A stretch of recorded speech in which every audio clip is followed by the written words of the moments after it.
Are you concerned about LA? Not even a little bit. Not yet. It's 2-1. They got to win. They got to win another game. If they lose game 4 and they're down 3-1, what are we going to be saying? It's over. Yeah. Are we not going to be saying that? So the bottom line is that tie the series 2-2, and then you'll have yourself a series. Up until that moment, there's nothing to be concerned about here. None of us predicted that the Nuggets were going to get swept. We all know that Murray and Jokic are no joke, and Jeremy Grant showing up and dropping 26 points. Mad respect where it's due. I actually thought the Lakers would win this series in 6 games and route that 6, possibly 7, but I stuck with 6. That means Denver's going to win 2 games, okay? This is one of them. So as far as I'm concerned, this ain't a series until it's tied, and it ain't tied yet. So, no, I'm not feeling. Why are you tempting the basketball gods like this? Why, of all teams, would you point to the Nuggets and say, series over? Because I want to see this. Because I want to see it. Well, there you go. You're going to bring the rain? He's always got an agenda. I mean, here's the problem with this Nuggets team. Lakers go up 3-1. Series is not over. I just watched this Denver team rise from the dead against the Jazz. That series is over, down 3-1. Donovan Mitchell doing a prime Dwayne Wade impersonation. It was unbelievable the way they came back in that series. And then gassed from that 7-game series. They play the Clippers. The Clippers take care of them game 1, of course, like a schedule loss. And then the Clippers go up 3-1. This ain't the Jazz. These are the Clippers. I picked them. So many people picked them. The smart money was on the Clippers to go all the way this year. Down 3-1 to Kawhi and them. They came storming back. And by the way, when the Clippers were up 10 around the half in Game 7, I thought, this game is over. The Nuggets got this. Mark Jackson joked on the broadcast, Denver's got them right where they want them. He wasn't kidding. That's the way it felt. As someone who wanted to see the Clippers advance. Now, I am a Lakers fan. I'm scared to death right now. The way the Lakers came back in that game, Stephen A., Rondo went into playoff Rondo mode on defense. I have rarely experienced something like that. A guy who, during the regular season, at best is an okay role player, in the playoffs turned into a dude who defensively wills his team back into the game. The way he was jumping into passing lanes, the kind of defense he was playing, that was unreal. And we all felt it. Oh, that's it. 3-0 Lakers. Did the Nuggets fold? The Nuggets didn't fold. The Nuggets started shooting daggers, especially that Murray 3. Stephen A., you cannot breathe life into this Denver team. That's what happened yesterday. I really don't feel like being the bad guy. I mean, actually, I'm in a very, very good mood. I mean, as much as I'm happy to be here, a part of me kind of wishes I was in a bubble, just to be up there, up close, feel a part of the NBA action. But I made a mistake, Max. You're absolutely right. I picked the Denver Nuggets to lose this series in 6 games.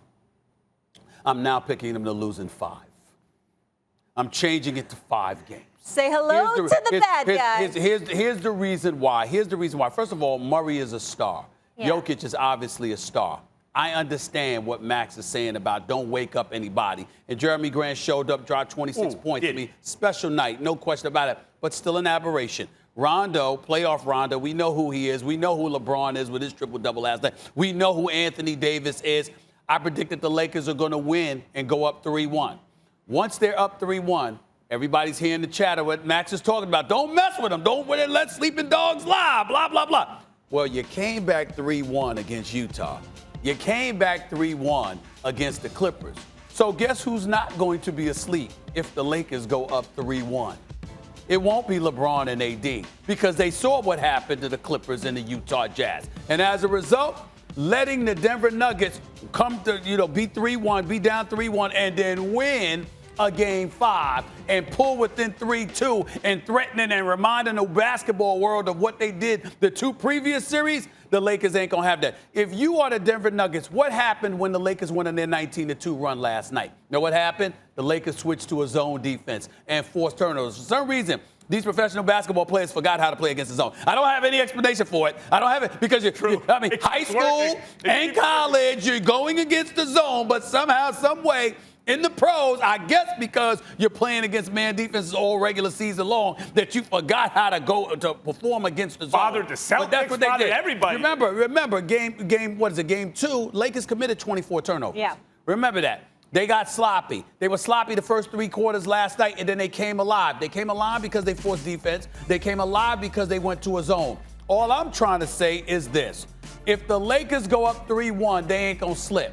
I think they're going to win game 4.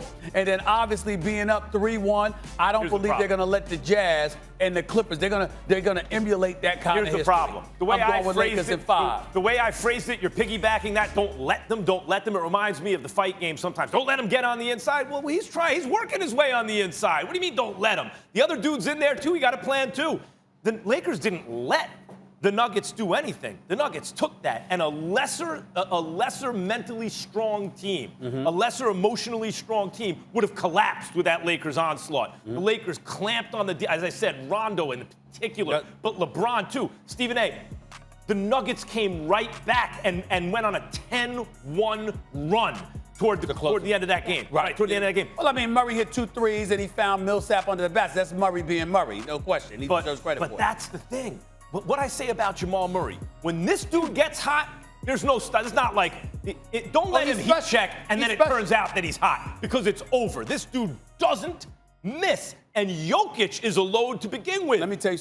Wait a minute. Go ahead. You got Porter who's ascending. If Porter has a good game, let alone a dude like Grant, who he and Plumlee messed up whatever that was, that defensive assignment in game 2. The Nuggets should be up. That was all Plumlee. The Nuggets should be up 2-1 right now. The Lakers are lucky to be up 2-1. You say that a lot of times, and then I often remind you that guess what? It happened for a reason. If they didn't win that way, they would have won some other way. That's the way I view it personally. That's number 1. Number 2, and more importantly, let me tell you something, man. When you look at these Lakers, here's what you got to marvel at. You got to step back and pay homage to Frank Vogel and that coaching staff. You watch how they transition on defense? I mean, just switch it up. I mean, my Lord, it's like an amoeba. They're just coming at you from all angles. You don't know which way they're going to hit you. Thanks for watching ESPN on YouTube. For live streaming, sports, and premium content, subscribe to ESPN+.